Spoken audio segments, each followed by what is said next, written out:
दिनैसिम 64 जन बारग' एनडिएफबिफ्रा जोबथेसालियाव दङ रन्जन दैमारि सारजों लाफानानै 64 जन दङ।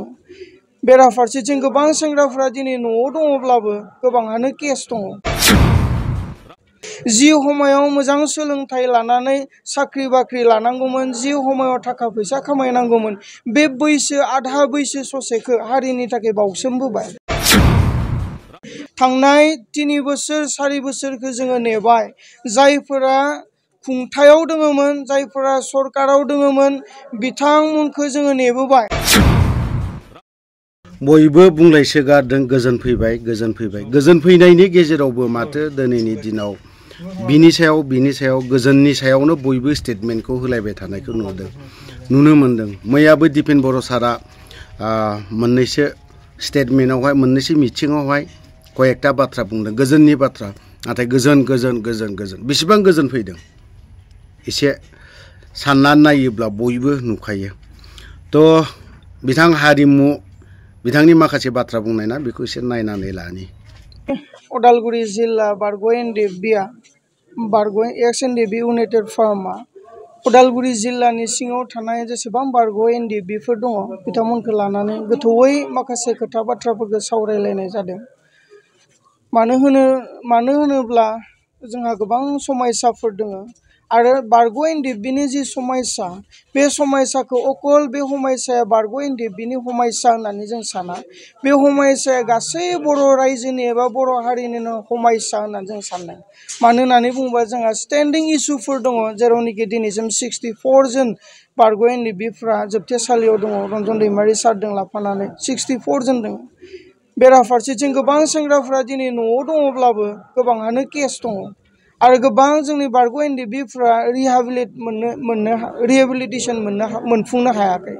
जि समायाव मोजां सोलोंथाइ लानानै साख्रि बाख्रि लानांगौमोन, जि समायाव थाखा फैसा खामायनांगौमोन, बे बैसो आधा बैसो ससेखौ हारिनि थाखाय बावसोमबोबाय। गावनि थाखाय गावनि उदैनि थाखाय बारग' एनडिएफबिफ्रा ओरैनो रं तामसा खालामनो थाखाय आखायाव हाथियार लानानै दावहा नाङाखैमोन। हारिखौ फोथांना लाखिनो थाखायसो आखायाव हाथियार लानानै दावहा नांदोंमोन। दा बै खावसे बैसोखौ बारग' एनडिएफबिफ्रा हारिनि थाखाय होबोबाय। नाथाय दिनैसिम जोङो सुक्तिनि उनावबो गोबां जोंनि एनडिएफबिफ्रा रिहेबिलिटेसन मोनफुंनो हायाखै आरो जायफ्रा मोनदोंब्लाबो बे थोजासे नङा। बेनिखायनो जों सरकारनियाव दाबि खालामबाय थादों जे फैबाय थानाय जि आसाम पुलिसनि रिक्रुटमेन्ट जागोन बेयावबो माखासे जोङो खथा बिगासिनो दङ। लोगोसे जोंहा जि 3rd ग्रेड 4th ग्रेडनि जि बिटिसिआ मोनसे साख्रि होनो हानायनि क्षमता दङ, बिनिफ्राय होयो ना स्टेट गभर्नमेन्टनिफ्राय माबा मोनसे अथरिटि होयो बिथांमोननि खोथा, बेखौ जों एपिल खालामबोबाय थादों। बेफोर इसुफोरनि सायाव लानानै जोङो दिनै सावरायदों आरो बेबायदि इसुखौ लानानै जों सावरायबोगासिनो दङ। थांनाय 3 बोसोर 4 बोसोरखौ जोङो नेबाय। जायफोरा खुंथायाव दङमोन, जायफोरा सरकाराव दङमोन, बिथांमोनखौ जोङो नेबोबाय। जे जोंनि जेसेबांखिनि समयसा दङ बे समयसाखौ बर' जाथिनि समयसा होनना नाजावना लानानै बे समयसाखौ समाधान खालामनांगौ होनना जों एपिलबो खालामबोबाय, मावबोगोनदां होननानै जोङो नेबोबायबो। नाथाय दिनैसिम मावफुंना होनायखौ जों नुवाखैसै। नंगौ, स्टेट गभर्नमेन्टआ 3 मानसिफोरनो दायित्व होदोंमोन, जेरै दुलाराय बर' फरायसा आफादनि आफादगिरि दिपेन बर' आरो deputy chief Gobinda Basumatary, EM फेरेंगा, बिथांमोन 3खौ एपइन्ट खालामदोंमोन स्टेट गभर्नमेन्टआ। जे एनडिएफबिनि जेसेबां स्टेन्डिं इसुफोर दङ बे इसुफोरखौ समाधान खालामनो थाखाय बिथांमोननो दायित्व होनाय जादोंमोन। नाथाय फेलार बे 4 बोसोराव बिथांमोना ससेबो मावनानै देखायासै आरो जोंनि जि इसुफोर बारग' एनडिएफबिनि जि समयसा इसुफोर दङ बेखौ अबेबा केसेरबारियाव गारना दोननायखौसो जों नुबाय। बेनिखायनो जों दिनै खनखांफिननानै बे जोंनि जिखिनि स्टेन्डिं इसुफोर दङ बिनि सायाव खामानि मावगासिनो दङ। जेलाव थानाय एनडिएफबिफोरखौ उदां अख्राङाव लाबोनो थाखाय जों नाजागासिनो। जेसेबां बारग' एनडिएफबिनि केस दङ बेफोर केसफोरखौ उइथड्र खालामनायनि थाखाय जों खामानि मावगासिनो। जेसेबां मुंख्लं न'खरफोर दङ बे न'खरफोरनो अनसुंथाइ होनांगौ बिनि थाखायबो जों खामानि मावगासिनो आरो जोङो मावलांबाय थागोन। नाथाय जों जि बे जोंनि इसुनि सायाव जि खामानि मावदों, दिनै सोरबा जायफ्रा बेफोर इसुफोरखौ केसेरबारियाव गारनानै दोनग्राफोरा दिनै एलार्जि जादों, मेगन सादों आरो दुखु मोनदों जायनि थाखाय दिनै जोंनि खौसेथिखौ नायनो हाया जादों सहायनो हायाखै बिथांमोना जोंनि इउनाइटेड फार्म अफ एक्स एनडिएफबिखौ पिस बोफ्लेनो नागिरदों जाय व्यक्तिफोरा एनडिएफबिखौ बैखिनि समायनिफ्राय बोफ्लेबोबाय गावस्रा होबोबाय बै व्यक्तिफोरानो दिनै आरो जों गथायसे जानानै थानायखौ नायनो हाया जादों आरो जोंनि इउनाइटेड फार्म अफ एक्स एनडिएफबिखौ बोफ्लेनो नागिरदों बे राजखान्थियारिफ्रा राजखान्थिखौ गेलेखागोन गेलेथों नाथाय आं खावलायगोन जोंनि बारग' एनडिएफबि बिथांमोनखौ जे नोंथांमोना धैर्य हम राजखान्थिनि प्रलबनसाव राजखान्थिनि माबा मोनसे लुब देखायनायाव जे नोंथांमोना दोलोखौ नागारनानै थाङा जोङो नुबोदों जाय मेन्दाया दोलोखौ नागारो बे मेन्दाया महाबा मुसा लख्राजों जाजाहैखायोखा बेनिखाय जाहाथे दोलोखौ नागारनानै थाङा जोंनि इसुनि सायाव जों गसंनानै खामानि मावगोन आरो फैबाय थानाय समावहा जों जोंनि गासै समायसाखौ समाधान खालामनानै लानो हागोन बेनिखाय आं खावलायदों जाय राजखान्थियारिफ्रा इउनाइटेड फार्मखौ लानानै राजखान्थि गेलेनो नागिरदों नोंथांमोना बिनिफ्राय गोजानाव थानांगौ आरो जाय जोंनि बारग' एनडिएफबिफोर नोंथांमोनाबो बुजिदो जोंहा जिहेतु इसुसफोर दङ जोङो जि खामानिखौ दायो मावबाय थादों बे राजखान्थि नङा जोङो जोंनि इसुनि सायावसो खामानि मावगासिनो दङ बिनिखाय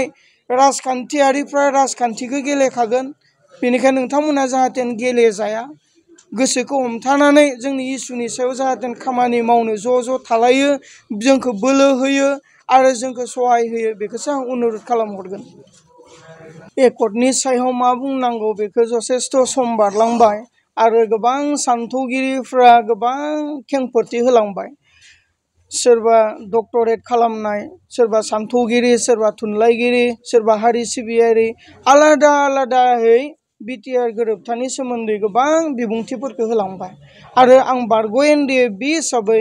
नैबे एक्सपिरियेन्सखौ नुनानै बै समाव जि बुंदों आरो दाबो आं बेखौनो बुंगोन जों एक्सपिरियेन्सजों लोगोसे दायोबो मोन्दांथिबाय जि बिटिआर एकर्ड बा सुक्ति एक्सुवेलि बे एकर्ड नङा बे एग्रिमेन्ट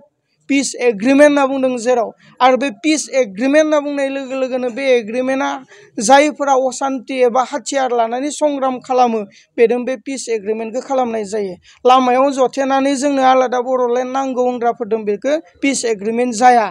पिस एग्रिमेन्टखौ आखायाव हाथियार लानानै संग्राम खालामग्रादों खालामनाय जायो दा बे पिस एग्रिमेन्टआ जि जालांबाय नाथाय बेयाव लिरखांजानानै थानाय दफाफोरखौ जोङो मोगथां महराव मावफुंनायखौ दिनैसिमबो नुवासै मानोना बैखिनि समायावनो जोङो बुंखादोंमोन जे बे मोनसे इलेक्सननि मेनिफेस्ट'सो होनना प्रमद बर'नि इलेक्सननि मेनिफेस्ट'सो होनना जोङो बुंखादोंमोन दिनैबो बे मोगथां महरावनो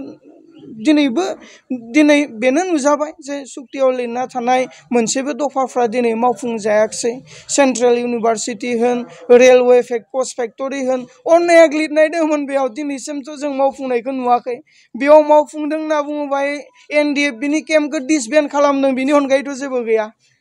बिनि अनगायै जेबो मावफुंनाय जायाखै बेयाव आरो बे सुक्तिनि गेजेरजों जे जेलाव थानायफ्रा उदां जानांगौमोन बेबोथ' गैया एरिया एक्सटेनसन जानांगौमोन बेबो गैया 60टा समस्ति जानांगौमोन बेबो गैया जेबो गैया बेयावहा बेनिखायनो जों बुंबाय थादों बे बिटिआर सुक्तिनि दफाफोरखौ लानानै बे दफाफोरा प्रमद बर'नि इलेक्सननि मेनिफेस्ट'सोमोन होनना जों सिगांबो बुंबोदों दाबो बेखौनो आं बुंगोन नंगौ जोङो जोंनि इयुन जोलैखौ जोंनो फोरोंलांनांगोन जोंनो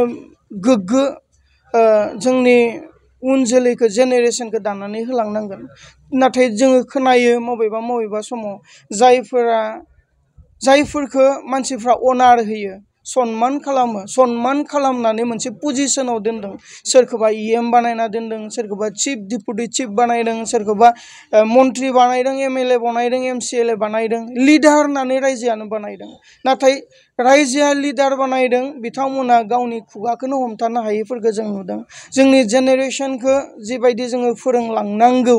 बिनिफ्राय जों फेलार जानायखौ जोङो नुदों बेनिखाय आं बेखौसो खावलायगोन जाय व्यक्तिफ्रा मिडियायाव फैयो जेन गनाय जाथावना बाथ्राफोरखौ बुङो जेन बयबो गावनि बिमा बिफाजों थाफानानै बा गावनि गथ'फोरखौ लाफानानै जेन जोंनि मिडियाफोरखौ नायनो हायो बेबायदि नायनो हाथावना अबस्थायाव खोथा बाथ्राफोरखौ बुंनो थाखाय आं खावलायगोन आरो बेबायदि स्लां लेंगुवेजफोर बाहायनायफोरनिफ्राय जों गोजानाव थागोन नङाब्ला जोंखौ मुगैगोन जोंखौ जाथि हिसाबै जों मुगैजागोन जों हारि हिसाबै मुगैजागोन आरो जोंनि जेनेरेशना गाज्रि जालांगोन आंथ' नुबाय थादों जे ओरैबायदि बाथ्राफोरखौ बुंदों जोंनि खुगानिफ्राय ओंखारनो समाया ओरैबायदिसिम जाहैदों सोरखौबा सैमा अमा बुंनो नागिरलाय लांदों अब्ला फैबाय थानाय जेनेरेशनाव जोंनि उन जेनेरेशना मा सोलोंगोन आदा बाजै लिंनो बावगारनानै सोरखौबा सैमा अमासो बुंग्रा जाहैगोन सैमा अमाखौनो सोमोन्दोसो बाहायग्रा जाहैगोन ओइ सैमा ओइ मोसौ होनना बाहायग्रा जाहैगोन जोंनि जेनेरेशना आदा बाजै सार मेडाम बेबायदि गाबज्रिनो बावगारहैगोन बेनिखाय आं खावलायदों जाय राजखान्थियारिनि गोहोआव थाग्राफोर समाज सिबियारिफोर नोंथांमोना थि सोदोबदों आरो गनाय जाथावना सोदोब बाथ्राफोरजों रायजोफोरखौ बेंनो नाजानांगौ आरो